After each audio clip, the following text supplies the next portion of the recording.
estado de Omã fica na entrada do Golfo Árabe, no extremo leste da Península Arábica. Às vezes, é conhecido como a Suíça do Golfo por causa do importante papel regional que desempenha no Conselho de Cooperação do Golfo, o CCG. Ao mesmo tempo, mantém uma boa relação com o Irã e teve um papel fundamental no Acordo Nuclear Internacional de 2015. O sultão Qaboos bin Said Al Said governou o país por 50 anos e é amplamente considerado um estadista visionário. Quando ele morreu em 2020, foi sucedido por seu primo, o sultão Aiton bin Tariq Al Said. A dinastia Al Busaid governa Omã desde 1749. Em janeiro de 2021, o sultão Aiton nomeou seu filho mais velho como príncipe herdeiro, um forte sinal de continuidade. Mas a longa história de Omã não é muito conhecida fora da região do Golfo. Antes do petróleo ser descoberto em 1962, a pesca e a coleta de pérolas eram suas principais fontes de renda. Omã era uma nação comercial e foi colonizada pelos portugueses no século XVI. O país já teve um vasto império que se estendia até o leste da África, mas também contou com uma forte presença britânica por mais de 150 anos.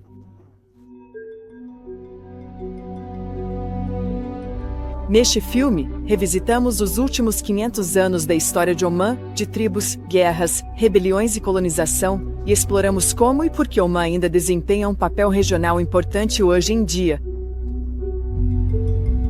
Quando falamos sobre Omã, sobre sua longa história, falamos sobre o grande histórico Omã. O lado asiático inclui Omã e a costa de Omã, que é conhecida como a Costa de Omã, e que atualmente inclui os Emirados Árabes Unidos.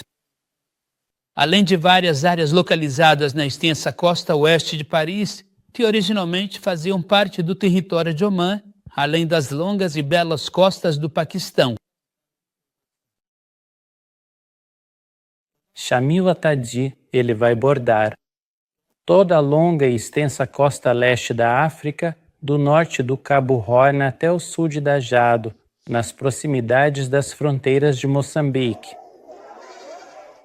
Essa região, com todos os seus papéis históricos, com todos os seus componentes sociais, constitui uma única unidade cultural e civilizatória. Mesmo que, às vezes, a realidade do país seja um pouco dividida devido a circunstâncias políticas internas ou internacionais, por causa de conflitos de poder e influência ou por qualquer outro motivo. Mas a ideia de um só país não se dilui, a ideia de um só país não se divide.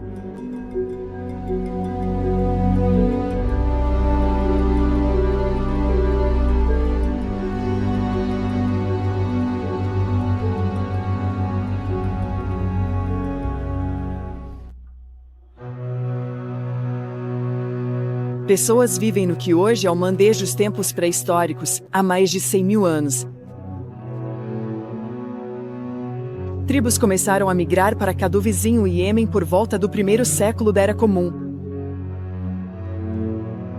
Essas tribos eram os As, Abdelkais e Bani Osama, e vieram para esta região conhecida na época como Maga, a terra do incenso.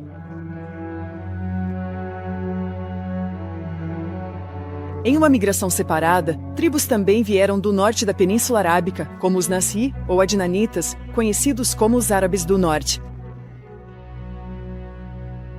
Todos vieram para cá por causa da longa linha costeira e do clima variado. Havia desertos, montanhas, rios e, no sul, uma vegetação exuberante. Na história antiga, Omã era o único país naquela parte do mundo. Se você olhar para a Península Arábica como um todo, basicamente só existem dois países antigos. A leste, Omã, e a oeste, o Iêmen. E os estados modernos que existem hoje, além de Omã e Iêmen, são todos invenções modernas. Omã é uma entidade política, conhecida como uma entidade política, desde antes da história, porque no ano 1000, e no ano 1000, e no ano 1000 antes do nascimento, encontramos governantes para eles, governantes, e eles têm soberania. Porque Omã é uma entidade política, eles conheciam o reino. Por isso encontramos que o profeta, que a paz e as bênçãos estejam sobre ele quando se dirigiu aos reis da terra após sua missão. Assim como se dirigiu aos reis da Pérsia e aos reis de Roma, ele também se dirigiu aos reis do Egito, e se dirigiu aos 2 reis de Omã, Abd e Caís, filhos de Julanda. Portanto, estamos diante de uma entidade política consolidada e de contornos claros, com um Estado, uma capital e um povo. Aqui, gostaria de destacar que, naquela época, não existia nenhum outro reino árabe além de Omã. Os demais árabes estavam organizados como príncipes ou emirados, embora às vezes fossem chamados de reis. O único reino árabe monárquico naquela época era o reino de Omã, que se estendia desde a região de Shar até Yamama. E essa extensão geográfica deu ao povo omanense uma perspectiva de tolerância. Porque aqui está o mar, aqui está o deserto, e aqui estão as montanhas.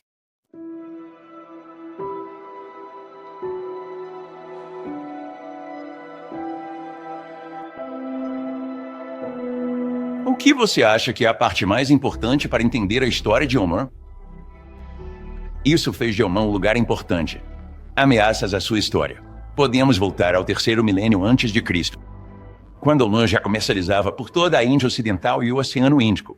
E sempre foi uma questão de localização. Omã está ali, no Oceano Índico.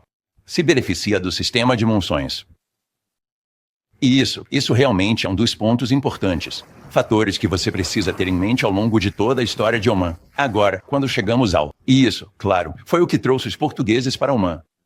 Naquela época, Mascate era uma espécie de entreposto, o porto central daquela região ocidental do Oceano Índico.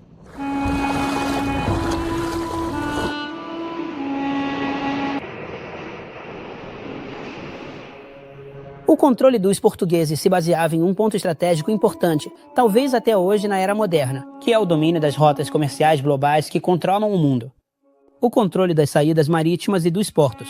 Por isso, os portugueses estavam determinados a controlar essa região, que é o Golfo Árabe. Os portugueses chegaram em 1507, liderados pelo general e almirante Afonso de Albuquerque.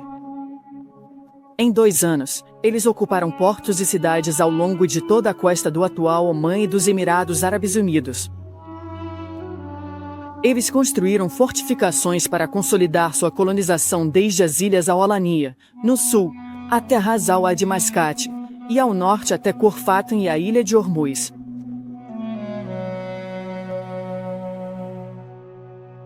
Aqui, os portugueses chegaram como colonizadores, e, na minha opinião, foi o colonialismo mais brutal que a humanidade já presenciou.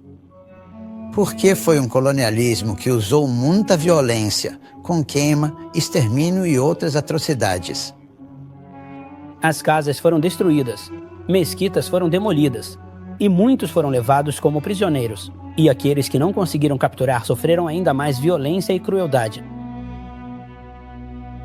Albuquerque tinha fama de ser brutal, atacando cidades e vilarejos que resistiam aos colonizadores portugueses. A resistência omanita era liderada pelo imã, que era eleito pelos líderes tribais. Esse sistema de governo do imanato em Omã remonta ao século VIII. Aqui, os omanitas se mobilizaram sob a liderança de uma figura religiosa e erudita chamada Sheikh Kamis bin Said al-Shaki al-Rustaki. Esse homem foi quem supervisionou a educação do imã Nasser bin Murshid. Ele indicou aos estudiosos religiosos que esse homem era o mais adequado para o cargo de imã. E ele tinha 20 anos de idade. De fato, os estudiosos religiosos, junto com os líderes tribais, concordaram em dar o juramento de fidelidade ao imã Nasser bin Murshid al-Yarubi no ano de 1034 do calendário islâmico, correspondente a 1624 d.C. Eles o escolheram com base em 2 princípios, ou 2 objetivos, ou 2 deveres. Unificar Omã e expulsar o colonialismo. Ele unificou Omã em cerca de 8 anos. Ele governou por 26 anos. Após 8 anos, ele declarou a jihad.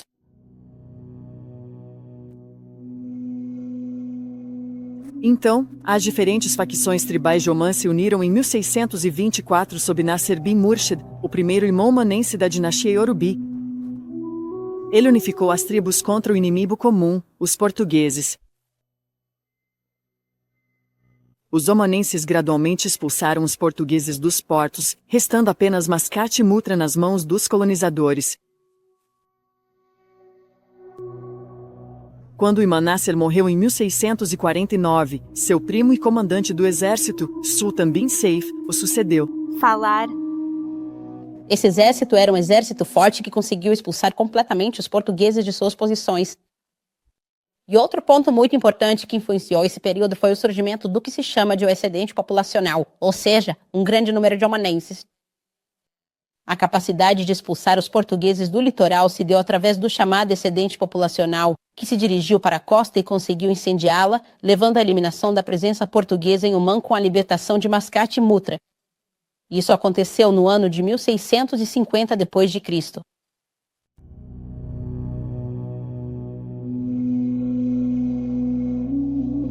Mas Sultan bin Saif tinha ambições muito além da libertação de Mascate. Ele construiu uma marinha poderosa e perseguiu os portugueses até suas próprias colônias na Índia e na África Oriental. Omã se transformou de vítima da colonização em uma potência imperial por direito próprio, e sua influência se estendeu por toda a costa leste da África. E assim, a influência política de Omã no leste da África está ligada à expulsão, de forma definitiva, dos portugueses das cidades de Mombasa, Cuba e outras grandes cidades. E essa costa, que se estende de Mogadiscio até Cuba, já era conhecida desde o primeiro século da Égira e até antes disso, mas não encontramos indícios de contato direto entre Omã e o leste da África até o primeiro século da Égira. No entanto, essa presença era predominantemente cultural, religiosa e também comercial, e não política. A presença política só se consolidou mais tarde, especialmente após a expulsão definitiva dos portugueses da costa leste da África. Depois veio a era do Imam Saif bin Sultan I, que as fontes consideram o líder da terra durante a Era de Ouro do Estado Yarubi. A influência política dos omanitas cresceu significativamente e seu domínio chegou até o Bahrein, onde construíram a fortaleza de Arad, e sua influência também alcançou Kavaral Daid. Depois desceram lentamente até Jufari, ao longo de toda a extensa costa leste da Península Arábica, continuaram sua jornada. Sem dúvida, também chegaram a várias cidades costeiras na costa ocidental da Índia, além de muitos portos na costa leste da África, como Zanzibar, Temba, Mombasa e Bata. Todas essas paradas e esses países estavam sob o domínio de Omã, especialmente durante o reinado do Imam Saif bin Sultan, que era conhecido como Qaidal Ardla. Dizem que ele recebeu esse título devido ao grande número de cidades, terras e reinos que estavam sob seu governo.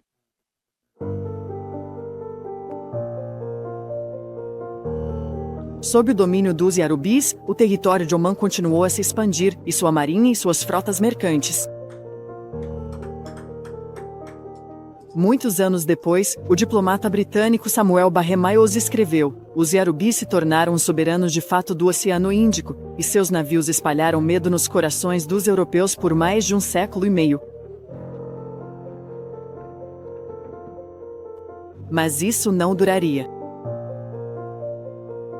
A Era Yarubi pode ser dividida em 2 fases. A Era do Poder, marcada pelos 5 primeiros imames, começando com Nasser bin Murshid, que chegou ao poder pela espada e se tornou sultão árabe. E depois dele, quem veio? O último sultão da dinastia foi Sultan bin Saif II, no ano de 1742. Depois desse período, veio a Era dos Netos, marcada por fraqueza e o início do colapso. Em 1718, a morte do imam Yarubi, Sultan bin Saif II, desencadeou uma crise de liderança em Omã. Seu filho tinha apenas 12 anos, então uma disputa pelo poder entre diferentes líderes tribais começou. A situação se complicou ainda mais porque estudiosos religiosos também discutiam sobre as regras de sucessão. A ordem Yarubi mergulhou no caos e uma guerra civil se aproximava. Eu não posso aceitar isso. Não, de forma alguma. notícias sobre Saravena, juntamente com Kabelian, e também o ex-Mohammed bin Nasser Romani Lafaricani Al-Faria, todos eles envolvidos neste caso importante. Os Inaí e os Gafiri foram aqueles que eram os Gafiris. A partir desse momento, esse conflito começou a surgir. Nas décadas de 1720 e 1730, sob o jovem Saif bin Sultan II, as alianças tribais mudaram e a estabilidade do Estado Yahubi enfraqueceu.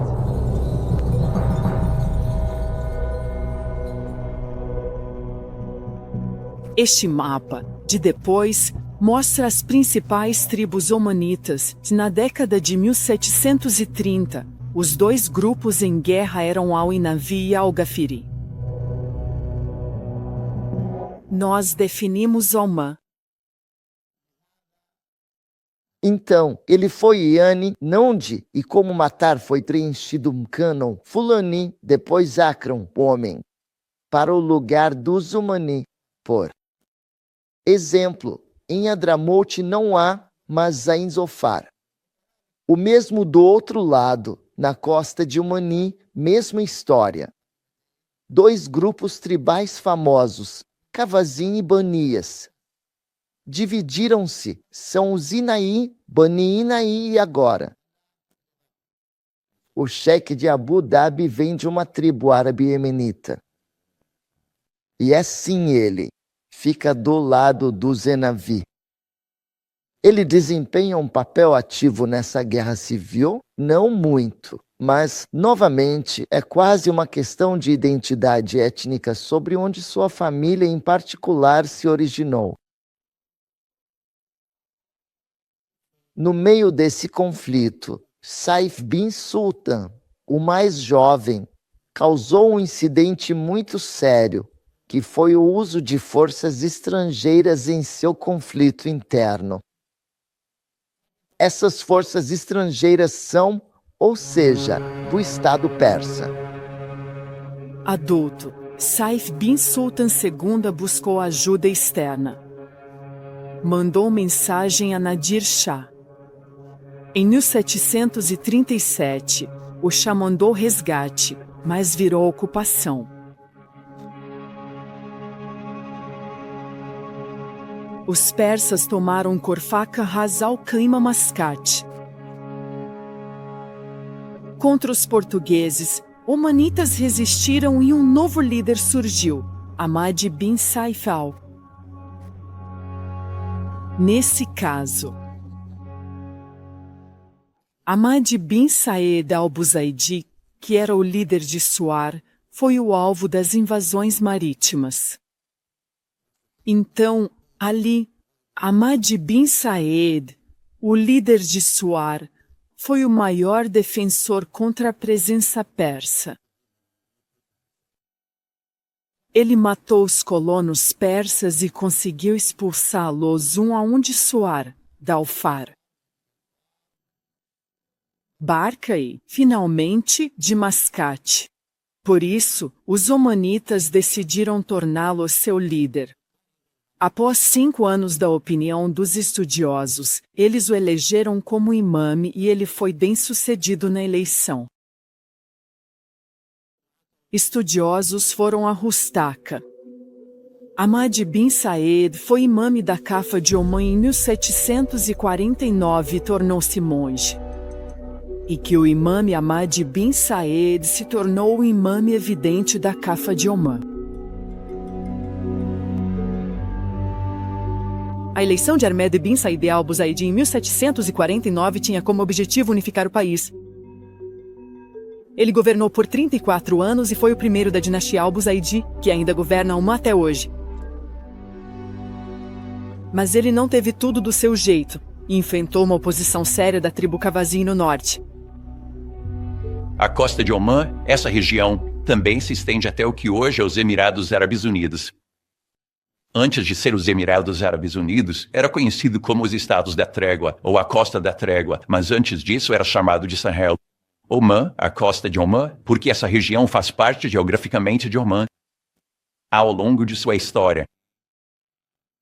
O governante de Omã, seja o país, o imame ou o sultanato, pode ter exercido alguma influência ali, especialmente em lugares como Abu Dhabi e Dubai. Existem relações mais próximas ali.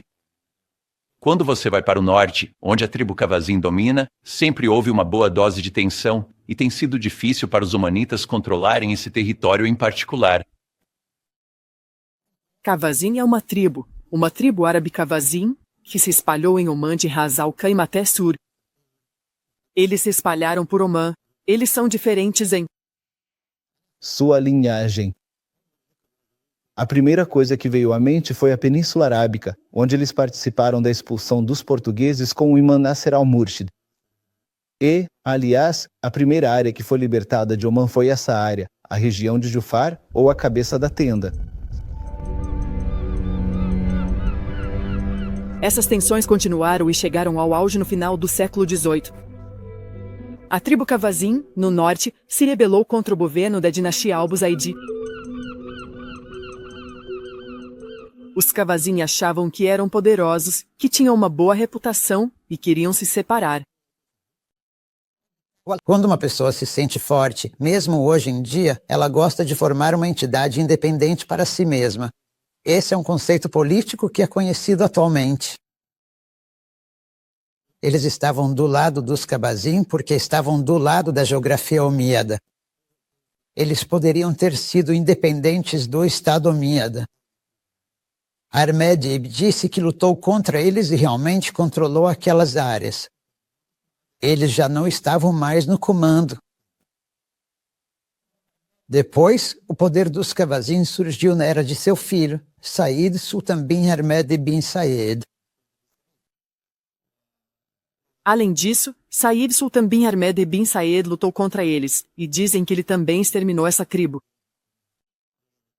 Olha só que incrível Qawazan Fiat, o pequeno diz que é um sultan Ivan duplo.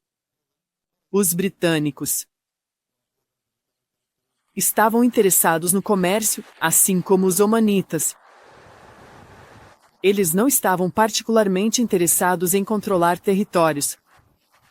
Mas o problema que existia no Golfo era a pirataria. Essa era a ideia de terrorismo do século XIX. E um dos principais,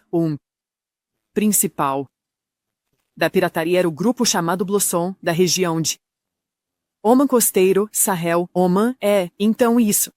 Isso se tornou muito perturbador e, de vez em quando, o grupo Blossom atacava um navio britânico.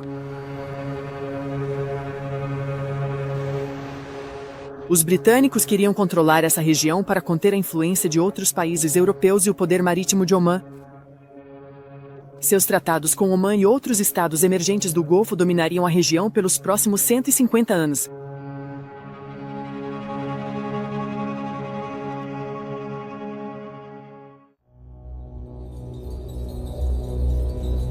O Sultanato de Omã tem uma história rica e já foi a potência dominante em toda a região do Golfo. Omã tinha uma marinha poderosa e colonizou grandes áreas da África Oriental nos séculos 17 e 18. A dinastia Al-Busaidi chegou ao poder em 1749, e a mesma família ainda governa Omã até hoje. Em 1806, Said bin Sultan Al-Busaidi assumiu o poder. Mas, no início do século XIX, outras tribos, como os Qawazin na costa norte, tinham suas próprias ambições separatistas. Eles também frequentemente ameaçavam os navios britânicos, que usavam a hidrovia do Golfo como uma rota comercial-chave para a Índia e além. Said bin Sultan Al-Busaidi percebeu que Libaton tinha um interesse em comum: combater a influência da tribo Qawazin na costa norte, que os britânicos consideravam piratas. Então os britânicos se uniram a Said bin Sultan, primeiro em 1809 e depois novamente em 1819, para tentar destruir os navios que os Qawazin estavam usando. E o objetivo era destruir os navios dos Qawazin. Não era destruir os Qawazin como tribo. Os britânicos estavam bastante satisfeitos que os Qawazin vivessem ali em paz, desde que eles não atacassem Tábica. Lehman e o taco. Eu, pessoalmente, não gosto de falar sobre isso. Envio qualquer coisa mais alta em casa. Como você é mais diferente, Liberty, Okada, Pony. Quero dizer, como comissário. Mas eu não lhes dou legitimidade para se separarem do Estado. Quero dizer, do Estado dos Busaid, porque a terra de Omã é uma só. Os ingleses, ou seja, enganaram Said Said. Fizeram-no acreditar que queriam sinceramente e claramente devolver o ramo à sua origem, depois de terem incentivado esse mesmo ramo a se afastar de sua origem original. E ele se animou para trazer o ramo de volta à sua origem. Então ele foi com eles, sem hesitar, com seu exército, seu poder, seus navios, tudo, até que, finalmente, a força dos Kavazin em Ras Al Khaimah foi totalmente destruída e aniquilada.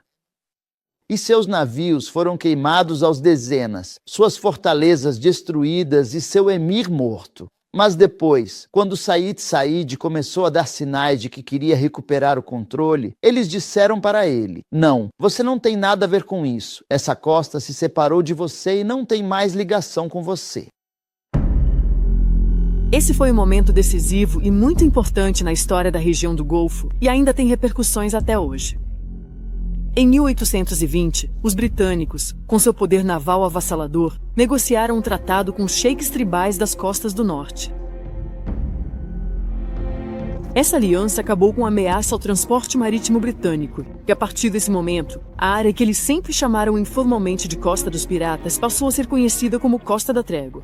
O que isso fez, essencialmente, foi permitir que esses sheiks pudessem basicamente afirmar: fomos reconhecidos pelo governo britânico como um estado independente. E assim, Ras Al Khaimah, Asman, Sharjah, Al Quwain, Fujairah, Dubai e Abu Dhabi passaram a ser reconhecidos pelos britânicos, por meio dessas tréguas, como um país independente, por assim dizer. Então, esse tratado foi assinado e, de certa forma, foi o precursor dos tratados subsequentes que foram firmados entre a Grã-Bretanha e os sheiks dessa região. E é por isso que ficou conhecido, e isso foi uma trégua, por assim dizer, e foi por isso que passou a ser chamado de Estados da Trégua depois daquela época. Entre 1835 e 1853, a Grã-Bretanha firmou uma série de acordos com os Estados da Trégua. Em 1892, a ligação entre os britânicos e os sheiks ficou ainda mais estreita. Eles assinaram um acordo exclusivo. Assim, em troca da proteção naval britânica, os Estados da Trégua concordaram em não estabelecer relações com nenhum outro governo estrangeiro sem consentimento da Grã-Bretanha. E foi nesse momento que todos os sheiks da costa de Omã, que são os Al-Qasimi, foram submetidos. Da mesma forma, os sheiks de Dubai e os sheiks de Abu Dhabi também foram submetidos a essa proteção, pois a recebiam dos britânicos. Então, eles passaram a ter uma situação específica e determinada. Como assim? Como era a situação deles? Eles não podiam agir, nem entrar em contato com ninguém, nem escrever para ninguém, nem assinar acordos com ninguém sem a permissão do representante britânico. Havia um cônsul britânico ou um agente britânico em Sharjah, por exemplo, caso houvesse algum problema entre os sheiks. Por que as guerras aconteciam entre os sheiks? Entre as cidades, entre Dubai e Sharjah, entre Fujairah e Ras Al Khaimah, muitas tribos também. Então, a Grã-Bretanha intervinha por meio desse agente, tentando resolver os conflitos entre eles, se conseguisse. E se não conseguisse, ele simplesmente se afastava e deixava que eles lutassem até que, no final, recorressem a ele. Por isso, a costa ficou conhecida como a Costa da Trégua. A costa norte de Omã ficou conhecida como Costa da Trégua. Os britânicos a chamaram assim porque seu povo fez uma trégua. Após o acordo de 1820, Said bin Sultan al-Busaid percebeu que sua influência sobre a costa do Golfo estava diminuindo. Então, ele começou a restaurar o poder de Omã sobre suas várias colônias na costa leste da África. Said bin Sultan, assim como os governantes que vieram antes dele.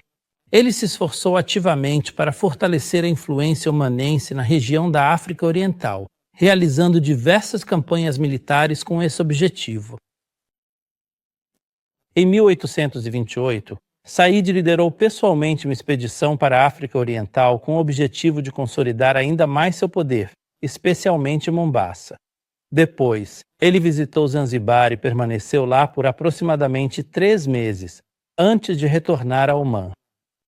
Em 1832, ele retornou a Zanzibar para anunciar uma das decisões históricas mais ousadas e arriscadas de toda a história de Omã, uma decisão de grande importância, quando declarou oficialmente Zanzibar como a segunda capital do Império Omanense, e também como sede principal e importante para a administração das propriedades omanenses na África Oriental. Na época de Said bin Sultan, o Estado omanense, o Império Omanense, atingiu sua maior extensão, tanto no próprio Omã quanto no leste da África, ou em algumas províncias pertencentes a Omã, situadas na região da costa persa, Gadar, Shabar e outras regiões.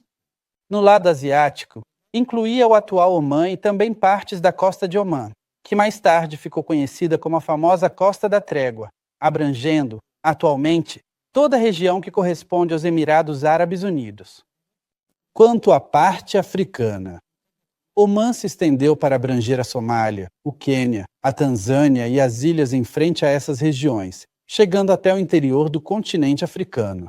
Por isso existe o ditado: quando Mismar tocava em Zanzibar, as pessoas dançavam nos lagos. Ou seja, os grandes lagos ou os lagos centrais da África. O que é uma metáfora para o poder do sultão Said bin Sultan. Claro, essa vasta extensão territorial também carrega muitos importantes significados. Talvez o mais importante seja destacar a notável força e estabilidade do Estado de Omã durante o influente reinado de Said bin Sultan, um período em que o país, além de possuir uma grande e respeitável força naval e militar, conseguiu impor e manter sua soberania de maneira firme e contínua em todas essas regiões. Said bin Sultan morreu em 1856 e isso desencadeou uma disputa pelo poder entre seus 2 filhos.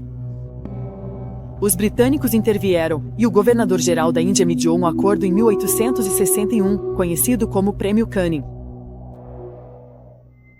Mas isso separou Mascate e Omã, governados por Tuani bin Said al-Buzaid de um lado, das terras governadas por seu irmão Magid, a partir da ilha de Zanzibar, do outro.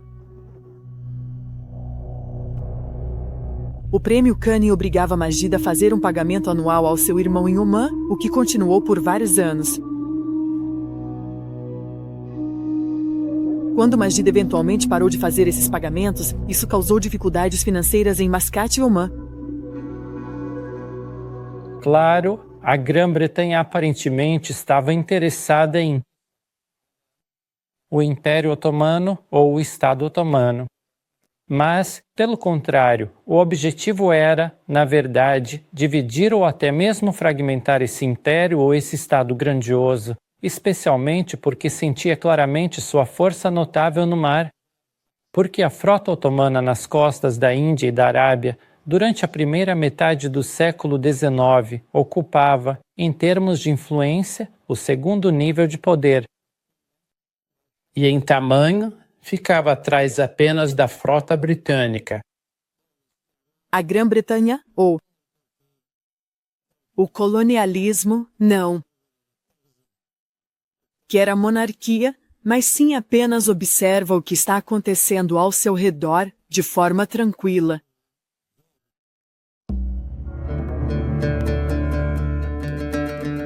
No século XIX, Omã havia se enfraquecido.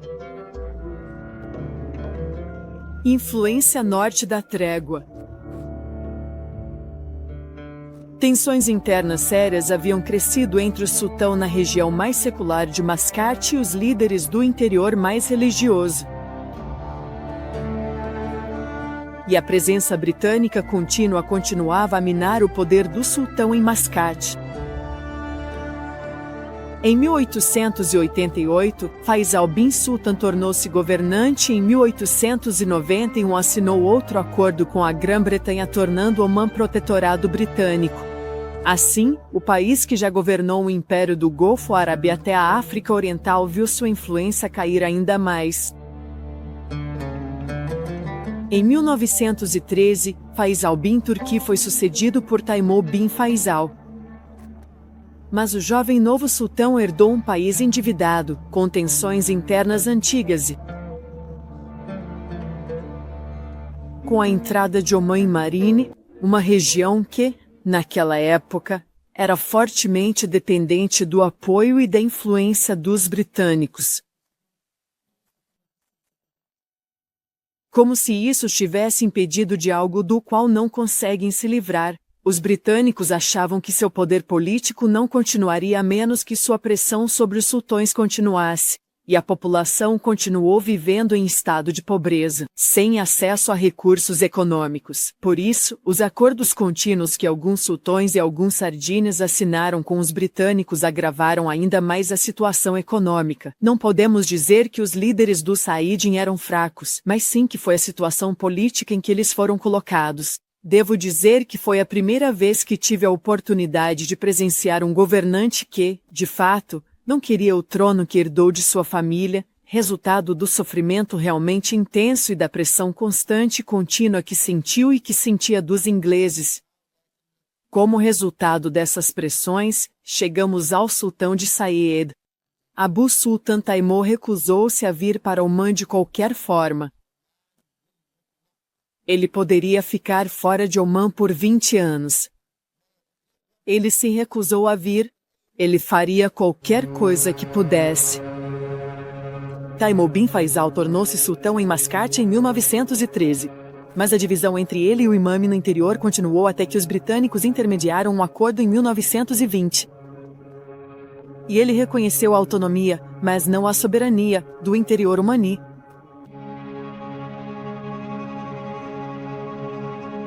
Ele abdicou em 1932 em favor de seu filho mais velho, Said bin Taimour, que se tornou o 13º sultão de Mascate e Oman.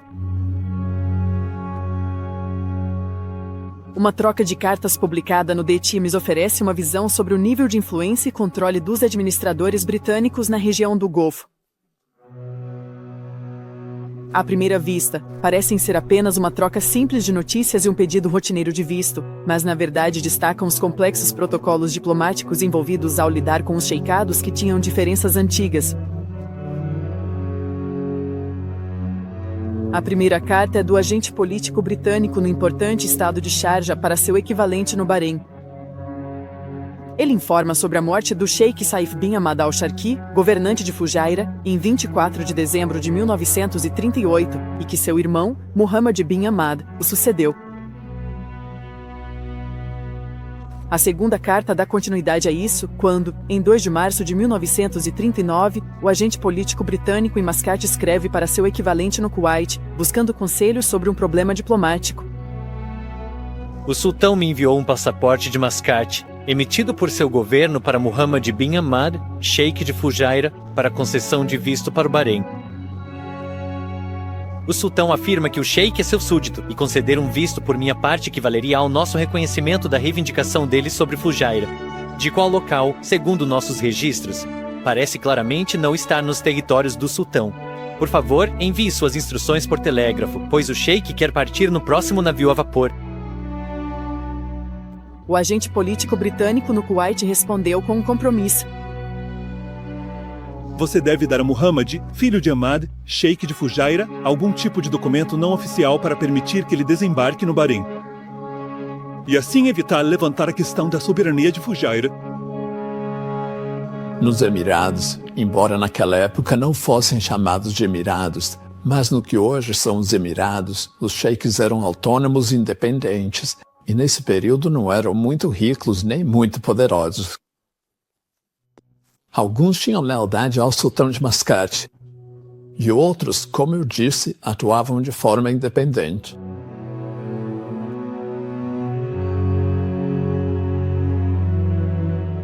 Durante a história moderna, após a Revolução Industrial, o surgimento do petróleo levou ao aumento das ambições das tribos de se tornarem líderes políticos.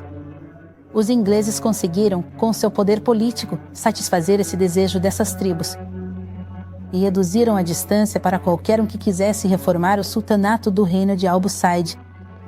Depois disso, é claro, a situação continuou até o sultão Qaboos em 1970. é considerado uma nova etapa política porque Qaboos bin Zayed restaurou a unidade interna do país. Oman testemunhou as ações do povo do sultanato de Qaboos na construção do Estado moderno de Oman, que ele prometeu na primeira palavra que dirigiu ao povo omanense.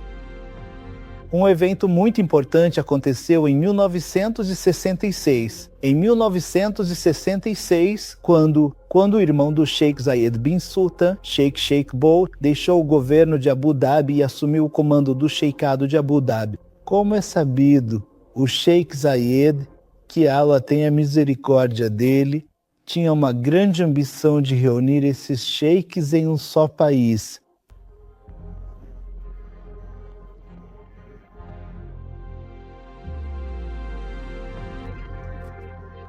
Isso foi, de forma gradual, até mesmo o início de sua rendição ao governo de Abu Dhabi.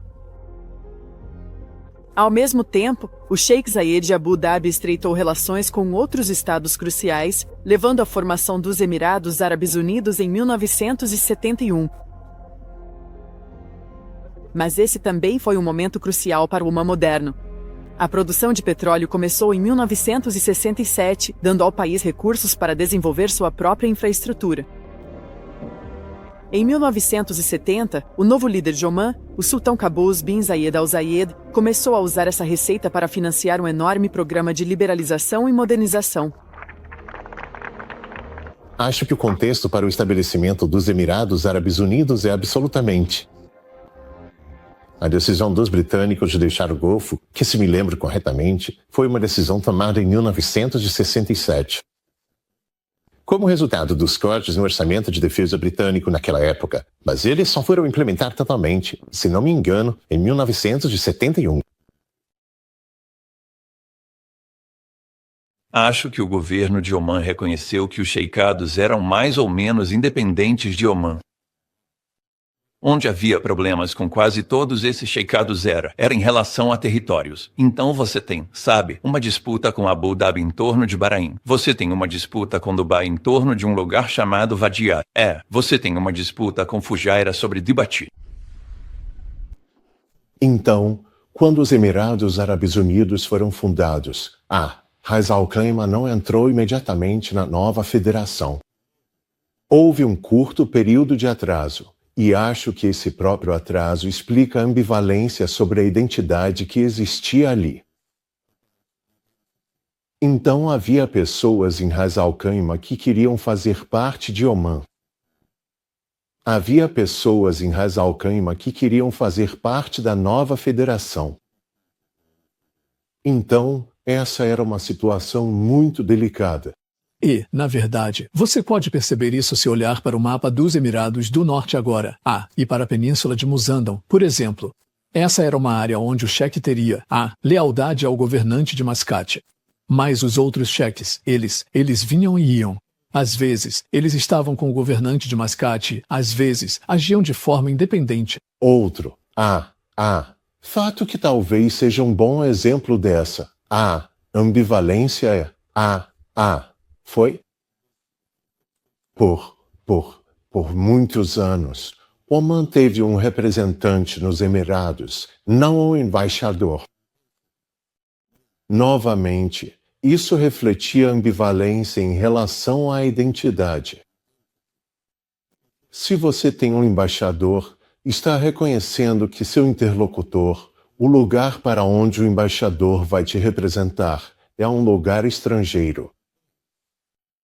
E eu não acho que os omanitas consideravam os Emirados um lugar estrangeiro, e vice-versa, porque eles são quase, tão próximos um do outro.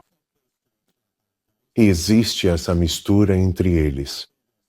Eles não se veem como totalmente separados e, no sentido formal, colocar um embaixador no local é reconhecer aquele outro lugar como totalmente separado.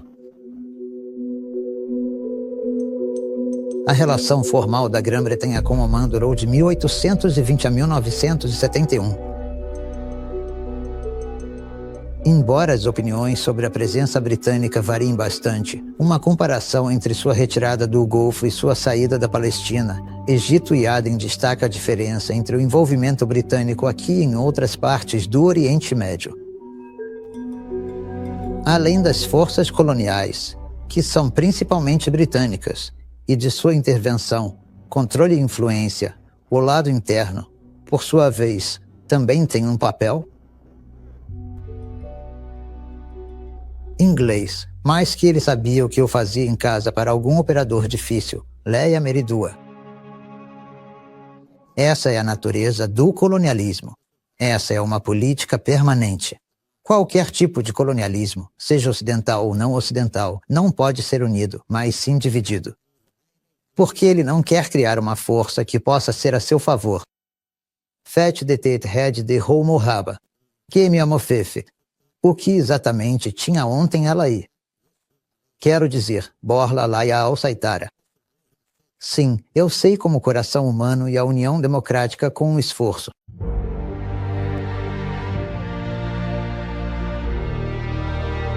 O sultão Qaboos depôs seu pai em um golpe de estado sem derramamento de sangue em 1970, mas seus 50 anos de governo transformaram completamente Omã. Ele não tinha filhos quando morreu em janeiro de 2020, mas nomeou seu primo Aitan como sucessor preferido em um envelope lacrado, aberto somente após sua morte. Em janeiro de 2021, o sultão Aitan nomeou seu filho mais velho como príncipe herdeiro. O desafio para ambos é que o petróleo de Omã não vai durar para sempre. Então a forma como eles conseguirão manter a influência histórica do país em todo o Golfo vai definir o futuro de Omã.